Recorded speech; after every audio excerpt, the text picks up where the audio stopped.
জীবন নিয়ে অনেক হতাশা। আমি মরে গেলেই জগৎ বুঝবে আমার দামটা কি। তারা ঠিকই মরে যায়, জগৎ একদিন তাদেরকে আর ভুলে যায়। কারণ দুনিয়া এত ব্যস্ত, কেউ কাউকে মনে রাখার বেশি টাইম পায় না। একটু জানাজার নামাজে খেয়াল করে দেখেন, অনেক কষ্ট করে মানুষ একটু জানাজায় যায়, নামাজটা পড়ে আর দেরি করে না। কবরস্থান পর্যন্ত যাওয়ার মানুষের সংখ্যা দেখবেন যে একদম কম। কবর দেওয়ার সময় মানুষের সংখ্যা দেখবেন যে আরো কমে গিয়েছে।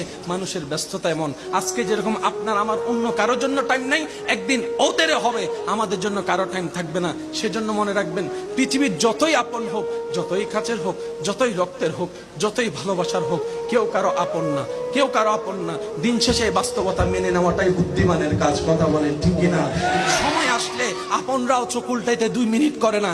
এমনও বাস্তবতা দেখা যায়, যাকে এক সময় আপনি খাওয়াইছেন সেই আপনার পাত থেকে ভাতের পাত কেড়ে নিয়ে যাবে। যাকে আপনি হাসির ব্যবস্থা করে দিয়েছেন, থাকার ব্যবস্থা করে দিয়েছেন, সেই একদিন দেখবেন আপনার জায়গা দখল করার জন্য পায়তারা প্ল্যানিং করতে